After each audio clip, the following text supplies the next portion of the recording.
Cut the act, my sister snapped as I gasped for air on the floor. My mom laughed. Pathetic, anything to skip chores. But when the doctor saw the scan, he turned white and yelled, "Prepare for emergency surgery, now." I, 19M, collapsed in the kitchen on a Thursday morning, clutching my side as pain ripped through my abdomen like someone had shoved a hot poker through my organs. The linoleum floor was cold against my cheek, and I could barely draw breath as waves of agony rolled over me. My sister stepped over me to reach the coffee maker, telling me to cut the act. Mom laughed from the doorway, calling me pathetic and saying I'd do anything to skip my chores. I tried to tell them something was seriously wrong, but the words came out as a wheeze. This wasn't new. This was just another Thursday in the house where I'd learned that my pain didn't matter, where my existence was tolerated rather than welcomed. My sister had always been the golden child, the one who could do no wrong, while I was the backup plan, the disappointing second child who never quite measured up. Mom had made it clear throughout my childhood that I was less than, that my needs were inconvenient, that my very presence was a burden she'd grown tired of carrying. I managed to crawl to my phone and called my friend who lived 2 blocks away. He arrived within minutes, took one look at me curled on the floor, and helped me to his car over my mother's protests about me being dramatic. She yelled after us that I'd better be back in time to clean the bathrooms or I'd be in real trouble. The pain was so intense by that point that I barely registered her words. The emergency room doctor took me seriously within minutes of arrival. He ordered scans immediately, his face growing more concerned as he pressed on my abdomen. When the results came back, I watched his expression change from professional concern to barely controlled panic. He started shouting orders to nurses about preparing for emergency surgery, saying something about my appendix having already ruptured and sepsis setting in. The words felt distant, like they were happening to someone else, but the terror in the medical staff's movements told me everything I needed to know about how close I was to dying. I woke up 2 days later in the ICU. The surgeon explained that my appendix had burst, likely hours before I collapsed, and the infection had spread throughout my abdominal cavity. Another few hours without treatment, and I wouldn't have made it. He asked why I'd waited so long to come in, and I didn't have the energy to explain that I hadn't waited at all, that I'd been told I was faking, that seeking help meant defying the people who were supposed to care about me most. My mother and sister visited once during my week-long hospital stay. They stood at the foot of my bed for maybe 10 minutes, uncomfortable and irritated, complaining about the parking fees and how inconvenient my hospitalization was for them. Mom mentioned that I'd left my chores undone and that she'd had to clean the bathrooms herself. My sister asked when I'd be coming home because they needed help with the yard work. Neither asked how I was feeling or if I was in pain. Neither apologized. They left before the nurse came back with my medication, and I felt nothing but relief when they walked out. Something crystallized in me during those quiet hospital days. I'd spent 19 years trying to earn love from people incapable of giving it, contorting myself into whatever shape might finally make me worthy of basic human decency. I'd absorbed their contempt and internalized their message that I was inherently less deserving of care, comfort, or consideration. But lying in that hospital bed, recovering from an emergency that they dismissed as theatrics, I understood with perfect clarity that the problem had never been me. The problem was them. And I was done. The hospital social worker visited on my 5th day. She'd read the notes about how I'd arrived, about my family's response, about the near-fatal delay in treatment. She asked careful questions about my home life, and for the first time, I answered honestly. I told her everything. The years of being treated like an unwanted house guest in my own home, the constant comparisons to my sister, the way my needs were always dismissed as manipulation or weakness. She listened with an expression that shifted from professional sympathy to genuine anger, and she helped me understand that what I'd experienced wasn't normal family dysfunction, but something much darker. She connected me with resources I hadn't known existed. She explained that at 19, I had options, that I didn't have to return to that house, that there were programs and assistance available for people escaping toxic family situations. We made plans, real plans, plans that didn't involve going back to people who'd literally laughed while I was dying on their kitchen floor. My friend, the one who'd driven me to the hospital, offered me his couch until I could get on my feet. His parents, who'd always been kind to me during high school, told me I was welcome in their home as long as I needed. They treated my situation with the gravity it deserved, expressing horror at what had happened and offering support without conditions or expectations. It was the first time I'd experienced what parental concern was supposed to look like, and it made me realize just how broken my normal had been. I was discharged on a Saturday. My friend picked me up, and instead of going back to my mother's house, we went to his place. I sent a single text message to my mom letting her know I was out of the hospital and would be collecting my belongings within the week. She responded within seconds, furious, demanding to know where I was and ordering me to come home immediately. I didn't respond. I turned off my phone and slept for 14 hours straight in a place where nobody would mock me for being in pain. The following Tuesday, I returned to the house with my friend and his father for backup. Mom was at work, but my sister was home. She seemed shocked that I was actually taking my things, asking what I thought I was doing and insisting I couldn't just leave. I told her I absolutely could and was. She tried blocking the door to my room, saying I was being ridiculous and overdramatic, that I couldn't survive on my own, that I'd come crawling back within a week. I moved past her without engaging and packed everything that mattered into boxes and bags. As we loaded the last box into the truck, my sister called Mom. I could hear the panic in her voice as she realized that she'd just lost her built-in maid and punching bag. Mom arrived home just as we were pulling away, and the look on her face was something between fury and disbelief. She actually chased the truck down the driveway, screaming about how ungrateful I was, how she'd raised me and sacrificed for me, how I owed her. The irony of her claiming sacrifice, while having nearly cost me my life, wasn't lost on me.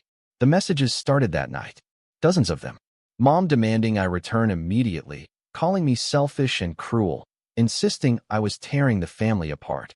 My sister sent paragraphs about how I was abandoning them, how they needed me, how I couldn't just walk away from my responsibilities. The word responsibilities stood out. Not family, not love. Responsibilities. I was a responsibility to them, a source of labor and a target for their frustrations, but never a person worth caring about. I didn't block them immediately. I saved every message, every voicemail, every text. The social worker had suggested documenting everything, and I understood why as the messages grew increasingly unhinged. Mom claimed I was mentally ill, that I needed help, that she was considering having me committed for my own good. My sister accused me of being manipulative and cruel, saying I was punishing them for caring too much. The gaslighting was spectacular in its shamelessness. After 3 days of constant harassment, I sent a single message to both of them. I laid out exactly what had happened, the timeline from collapse to surgery, the medical records proving how serious my condition had been, and the simple fact that they'd laughed and called me pathetic while I was dying. I explained that I was done, that they would not hear from me again, and that any further attempts to contact me would be considered harassment.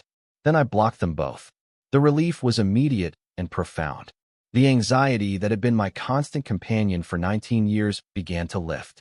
I started sleeping better, eating better, existing without the perpetual tension of waiting for the next criticism or demand. My friends' parents treated me with casual kindness that felt revolutionary, asking about my day and meaning it, offering help without strings attached, respecting my space and autonomy. I got a job at a local warehouse within 2 weeks. The work was physical but straightforward, and my coworkers were decent people who treated me like a normal human being. I saved aggressively, planning for my own place, building toward independence. The hospital bills were substantial, but the social worker had connected me with financial assistance programs that covered most of it. I was making it work. 6 weeks after I left, my mother showed up at my friend's house. She somehow found the address and appeared on the doorstep demanding to see me. My friend's father, a former Marine with zero tolerance for nonsense, handled it. He told her I didn't want contact, that she needed to leave, and that if she returned, he'd call the police. She tried the concerned mother routine, claiming she just wanted to make sure I was okay, that she was worried about me. He didn't buy it for a second. He told her that concerned mothers don't laugh at their children during medical emergencies, and that she should be ashamed of herself. She left, but not before leaving a note. The note was a masterpiece of manipulation. She wrote about how hurt she was, how she couldn't understand why I was being so cruel, how families were supposed to forgive each other. She claimed that what happened was a misunderstanding, that they hadn't realized how serious my condition was, that they'd just thought I was having stomach cramps. She insisted that she loved me and wanted me to come home. There was no actual apology, no acknowledgement of the years of mistreatment, no recognition that laughing at someone in obvious medical distress was inexcusable regardless of what they thought was wrong. It was all about her feelings, her pain, her victimhood. I threw the note away and filed a police report documenting her visit. The officer was sympathetic and made a note in the system about potential harassment. He suggested I consider a restraining order if she continued. I hoped it wouldn't come to that, but I was prepared to do whatever necessary to protect my peace. 3 months after leaving, I moved into my own studio apartment. It was small and the furniture was mostly secondhand, but it was mine. Nobody would enter without permission. Nobody would mock me or dismiss me or treat me like unpaid help. I could be sick without being accused of manipulation. I could exist without constantly defending my right to basic human dignity. The freedom was intoxicating. My sister found my workplace somehow and showed up during my shift. She cornered me during my break, launching into a speech about how I was destroying the family, how Mom was devastated, how I needed to stop being petty and come home. I let her finish and then asked her a single question. I asked if she remembered me on the kitchen floor, struggling to breathe. She got defensive immediately, saying I was being dramatic about something that happened months ago. I asked if she remembered stepping over me to get coffee. Her face went red, and she started insisting that they hadn't known it was serious. I told her that ignorance wasn't an excuse for cruelty, and that even if they'd thought I was faking, a decent person would have shown concern rather than contempt. She called me self-righteous and stormed out. My supervisor had witnessed part of the exchange. She asked if I was okay and whether that person was likely to return. I explained the situation briefly, and she made a note to watch for my sister and to call security if she appeared again. She also told me something that stuck with me. She said that family wasn't an excuse for abuse, and that cutting off toxic people was an act of self-preservation, not cruelty. She told me I seemed like a good kid who deserved better and to keep my head up.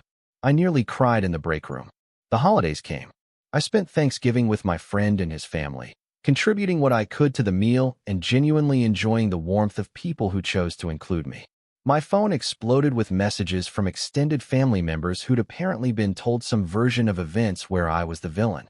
Aunts and uncles I barely knew lectured me about forgiveness and family loyalty, about how I was breaking my mother's heart and needed to be the bigger person. None of them asked for my side of the story. None of them seemed to care why a 19-year-old would choose to leave home. They'd already decided I was wrong, and nothing I said would change that. I responded to one uncle who'd been particularly harsh. I sent him copies of my medical records, the emergency room report, the surgical notes, and screenshots of the messages Mom and my sister had sent after I left. I explained what had happened in clinical detail and asked him if he'd forgive someone who laughed while he was dying. He read the messages, but never responded. Neither did any of the other family members when I sent them the same information. The silence was telling. They didn't care about the truth. They cared about maintaining the family narrative where I was the problem child and Mom was the suffering saint. Christmas was quiet. I worked a double shift because the holiday pay was excellent, and I had no desire to be anywhere that reminded me of past celebrations where I'd been tolerated rather than welcomed. I came home to my small apartment, heated up Chinese takeout, and watched movies until I fell asleep. It was the most peaceful Christmas I'd ever experienced. New Year's brought an unexpected development. My sister showed up at my apartment building, somehow having found my address again. She buzzed my unit repeatedly until I answered, and when I refused to let her up, she caused such a scene that neighbors complained. I called the police. When they arrived, she was in the lobby crying and claiming I was refusing to see my own sister, that she just wanted to talk, that I was being unreasonable. The officers asked me what I wanted to do, and I told them I wanted her trespassed from the property. They made it official, warning her that returning would result in arrest. As the officers escorted her out, she screamed at me through the glass doors. She yelled that I was vindictive and cruel, that I was punishing them forever for one mistake, that I'd regret this when Mom was gone and I had nobody. The officers had to physically guide her to her car. One of them came back and suggested I document everything and seriously consider that restraining order. I promised I would. I filed for the restraining order the following week. The process was surprisingly straightforward. I presented all my documentation, the medical records, the messages, the police reports from their unwanted visits. The judge granted a temporary order immediately and set a hearing for the permanent one. Mom and my sister would be served papers, and they'd have the opportunity to contest it in court. The hearing was surreal. Mom showed up with a lawyer, which surprised me until I realized my sister must have helped her pay for it. They tried to paint me as a troubled young man who'd had a mental breakdown and was lashing out at his loving family.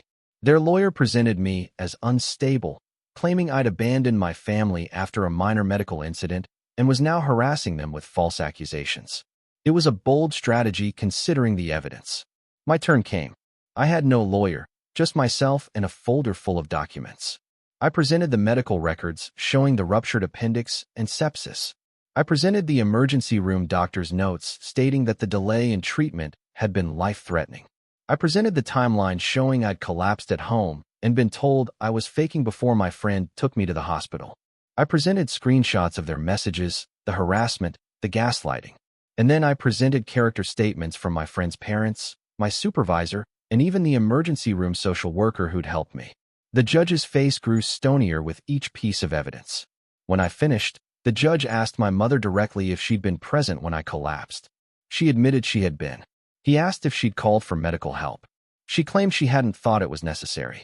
He asked what made her think a 19-year-old gasping on the floor didn't require medical attention. She fumbled for an answer, eventually saying I'd always been dramatic and seeking attention. The judge asked if she believed that was an appropriate response to a child in distress regardless of the cause. She had no good answer. The permanent restraining order was granted. Both Mom and my sister were ordered to stay at least 500 feet away from me, my home, and my workplace. They were forbidden from contacting me directly or through third parties. Violation would result in immediate arrest.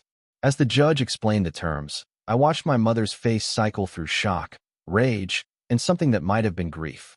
My sister just looked furious. I felt nothing but relief. Walking out of that courtroom was like shedding a weight I'd carried so long I'd forgotten it was there. The legal system had validated what I'd always known but been told was wrong. That what they'd done was inexcusable, that I had the right to protect myself, that their claim to me as family didn't override my right to safety and peace. Life moved forward. I got promoted at work. I started taking classes at community college, working toward a degree in something that interested me rather than what anyone else thought I should do. I made friends, real friends who valued me as a person rather than what I could do for them. I started therapy to work through 19 years of conditioning and trauma. Progress was slow but steady. I heard through mutual acquaintances that Mom and my sister struggled after I left. Apparently, I'd been doing far more around the house than either of them realized, and they'd been forced to hire help for things they'd taken for granted. They'd also faced questions from people who'd heard some version of what happened, and their reputation in the community had suffered. Some people believed their narrative of the ungrateful son, but others had seen the court documents or heard enough details to recognize the truth. The consequences of their actions were finally catching up to them. I didn't take pleasure in their struggles exactly, but I didn't feel guilty either. They'd made choices, and choices had consequences. They'd chosen to treat me as less than human, to mock me during a medical emergency, to harass me when I escaped. These weren't mistakes or misunderstandings. These were deliberate actions reflecting who they were at their core. And I had chosen to survive, to thrive, to build a life where I was valued. That wasn't revenge. That was justice. A year after I left, I received a letter from my mother. It had been sent to my workplace, violating the restraining order, but it came through the postal service, which made enforcement complicated. I almost threw it away without reading it, but curiosity won. The letter was long, rambling, and fundamentally unchanged from her previous attempts at manipulation. She wrote about forgiveness and family, about how she'd made mistakes, but so had I, about how it was time to move past this and rebuild our relationship. There was still no real apology, no acknowledgement of the severity of what she'd done, no recognition that she'd nearly cost me my life through sheer callous indifference. I didn't respond. I documented the letter as a restraining order violation and filed it with the police. No charges were pressed, but it was on record. I then did something I'd been considering for months. I wrote my own letter, not to her, but to myself. I wrote about everything I'd survived, everything I'd overcome, everything I'd built from nothing. I wrote about the person I was becoming, free from their toxicity. I wrote about forgiveness, real forgiveness, which didn't mean reconciliation but rather releasing the hold they had on me. And then I burned it, watching the paper curl and blacken, letting the smoke carry away the last remnants of the pain they'd caused. I'm 21 now, 2 years out from that Thursday morning on the kitchen floor, 2 years into a life I built on my own terms. I have my own apartment, a good job, and I'm halfway through my degree. I have people who care about me, who treat me with respect and kindness. I have peace. I have autonomy. I have a future that belongs entirely to me. The family that tried to break me failed, and their failure was my liberation. Sometimes the greatest revenge is simply surviving, thriving, and refusing to let toxic people steal any more of your life than they already have. I survived. I'm thriving, and they can't touch me anymore. Thank you for watching. If you enjoyed this story, please hit that subscribe button. Don't forget to give it a thumbs up and share it with friends or family who might enjoy it too. Your support means a lot to us.